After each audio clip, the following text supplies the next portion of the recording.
آج امریکہ اور کینیڈا اور جاپان جرمنی پوری دنیا کے اندر اس پر کام ہو رہا ہے، اور وہ یہ دیکھ رہے ہیں کہ دنیا میں کیسے بات کو پہنچایا جائے۔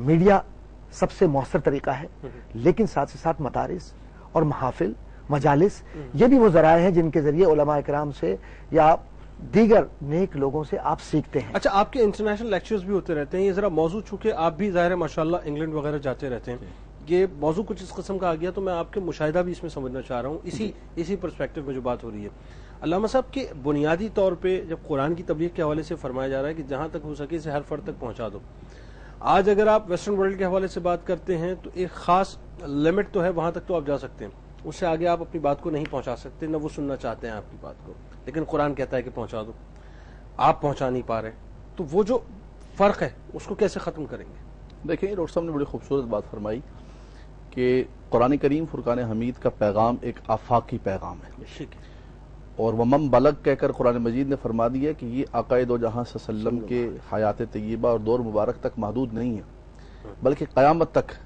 جب تک روئے زمین پر یہ نظام باقی ہے حضور صلی اللہ علیہ وسلم کی نبوت اور رسالت ہے، اور قرآن کا یہ پیغام چلتا رہے گا۔ اور دوسرا یہ ہے کہ قرآن کے اندر ایک عالمگیریت ہے، قرآن کریم فرقان حمید کا پیغام ہدی للمتقین بھی ہے، لیکن پہلے ہدی للناس ہے۔ قرآن صرف مومنوں کو دعوت نہیں دیتا بلکہ اس کی دعوت عام ہے کہ جو بھی آ جائے اس کے اندر، لیکن بہرحال برکتیں اس سے متقین حاصل کرتے ہیں۔ تو اس کے لیے ڈاکٹر صاحب نے جو اچھا لفظ استعمال کیا کہ کوئی بھی زبان ہو آپ اللہ کے پیغام کو دنیا بھر تک پہنچائیں، اور بحمداللہ تعالی میں سمجھتا ہوں ڈاکٹر صاحب نے سینٹر بنایا ہوا ہے امریکہ کے اندر، اور ہمارے لوگ جو یورپ میں بیٹھے ہوئے ہیں، انگلینڈ کے اندر بیٹھے ہوئے ہیں، وہ اس وقت بڑا کام کر رہے ہیں قرآن کریم فرقان حمید کے حوالے سے، پیغام پہنچانے کے حوالے سے۔ خاص طور پر ہمارے سیریا کے بھی کافی سارے جو علماء کرام ہیں وہ بھی اس پر کام کر رہے ہیں کہ جدید زبان میں اور جدید نیو جنریشن کو آپ آسن سے آسن انداز میں قرآن کریم فرقان حمید کا پیغام پہنچائیں۔ لیکن دعوت کے اعتبار سے قرآن مجید نے جہاں یہ فرمایا کہ پہنچا دو میری بات، ساتھ ساتھ یہ کہا کہ ادعو الی سبیل ربک بالحکمت والموعظۃ الحسنہ، فرمایا یہ نصیحت ہے، ھذا بیان للناس وہدی وموعظۃ للمتقین، لیکن اس کو پہنچانے کا بھی ایک اسلوب ہے، اس کو پہنچانے کا بھی ایک طریقہ کار بتایا ہے، اگر اس طریقہ کار پر پہنچاؤ گے تو انشاءاللہ تعالی دنیا پر اثر انداز ہوگا اس کا۔ وہ کیا؟ وہ ہے کہ پیار محبت سے پہنچائیں، کسی پر مسلط نہ کرے، یعنی ادعو الی سبیل ربک بالحکمت والموعظۃ الحسنہ۔ بالکل ٹھیک ہے علامہ صاحب۔ نگینہ صاحبہ لاہور سے ہمارے ساتھ ہیں، السلام علیکم۔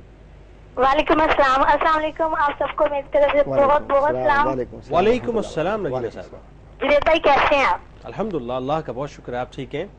اللہ کا کرم، ٹھیک ٹھاک جی۔ اور وہی بات محبت کی آ جاتی ہے نا، جب یہ آپس میں دونوں ماشاءاللہ اتنی وہ ان کی گفتگو کی محبت سے جواب دیتے ہیں کہ قائد صاحب نے بہت اچھا کہا، وہ ان سے محبت کرتے ہیں کہ انہوں نے بہت اچھا کہا، تو مجھے بہت ہی اچھا لگتا ہے کہ یہ آپس میں ایک دوسرے کی تعریف کرتے ہیں، اور اسی طرح ہی ہونا چاہیے۔ ماشاءاللہ ماشاءاللہ، یہ اتنی زیادہ آپ کو محبت شدت سے ان کی نظر آئی کہ آپ کال کرنے پہ مجبور ہو گئی، ماشاءاللہ ماشاءاللہ۔ اور جنید بھائی میرا ایک سوال تھا کہ یہ جو سعودیہ میں ایک تو کھالوں کا کاروبار کرتے ہیں، اور ایک یہ زودت میں نے سنا ہے نا ابھی کہ یہ بکرے کی آنتوں میں قیمہ بھر کے وہ کھانے کے لیے استعمال ہوتا ہے نا۔ کس کی آنکھوں میں قیمہ بھر کے؟ بکرے کی آنتوں میں قیمہ بھر کے، اچھا تو وہ زودک اس کو کہتے ہیں، یا ہاٹ ڈاگز نیا نام آیا ہے؟ ہاں ہاٹ ڈاگز، ٹھیک ہے ٹھیک ہے۔ میں یہ پوچھنا تھا کہ کیا یہ جائز ہے، یہ کیا چیز ہے؟ ٹھیک ہے آپ کو بتلاتے ہیں۔ آپ کو بہت شکریہ، آپ نے ہمیں لاہور سے جوائن کیا، بہت مختصر جواب اس کا کیا؟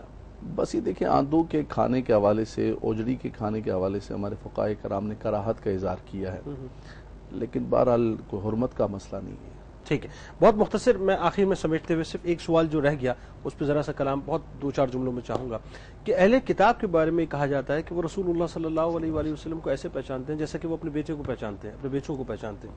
اچھا، اب بات یہ ہے کہ اگر یہ حوالہ دیا گیا تو کیوں دیا گیا، اور اگر پہچانتے ہیں تو پھر ڈینائل کیوں ہے اس بات کی؟ یعنی وہ بات ہے کہ تمام باتیں ان کی کتب میں موجود ہیں لیکن اس کے باوجود وہ ڈینائی کرتے ہیں اس بات سے کہ جی ایسا کچھ بھی نہیں ہے۔ یہ بنیادی لاجک کیا ہے؟ قرآن کریم میں جو ارشاد ہے یعرفون کما یعرفون ابناہم، تو کیا خوبصورت اسلوب ہے۔ اب دیکھیے کہ اولاد سے زیادہ بڑھ کر تو کوئی عزیز ہوتا ہی نہیں، اور اس محبت اور اس تعلق کو یہ بیان کر کے یہ بتلایا کہ کتمان حق کیوں کرتے ہیں، جبکہ یہ اللہ کے نبی علیہ الصلوۃ والسلام کو اس طرح سے پہچانتے ہیں جیسے اپنی اولاد کے متعلق ان کو آگہی ہے۔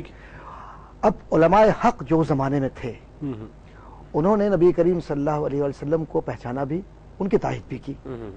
ہوا یہ کہ وہ جو معاشرے بتدریج اپنے اپنے حالات سے گزرتے رہے اور حضور کریم صلی اللہ علیہ وسلم کے متعلق یاتی من بعد اسمہ احمد کا جو حوالہ آیا، اس میں انہوں نے پہچانا کہ یہ نبی کریم علیہ الصلوۃ والسلام ہے اور کتاب برحق ان کے پاس ہے اور یہ وہ نبی ہیں جن کا ہمیں انتظار بھی رہا. لیکن معاملہ یہ ہے کہ جب انسان اپنے ذہنی اعتبار سے ظاہر میں دیکھنے لگے اور اس میں سے روحانیت ختم ہو جائے تو اس معاشرے کی بربادی شروع ہوتی ہے. نبی کریم صلی اللہ علیہ وسلم سے حسد کرنے لگے اس وجہ سے کہ یہ ہم میں نہیں ہے، اس علاقے میں نہیں ہے اور یہ زبان بولنے والے نہیں ہیں یا اس انداز سے جس طرح ہم چاہتے ہیں اس طرح سے.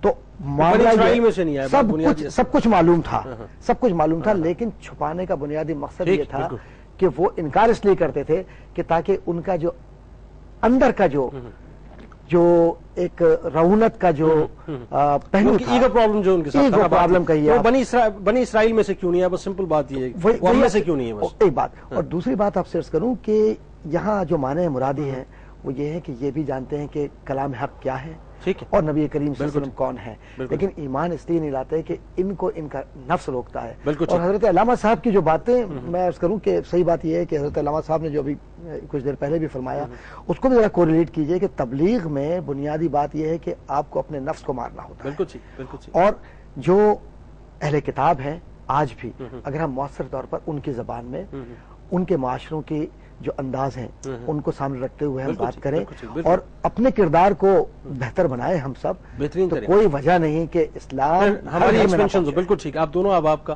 بہت شکریہ اس پروگرام میں آپ تشریف لائے.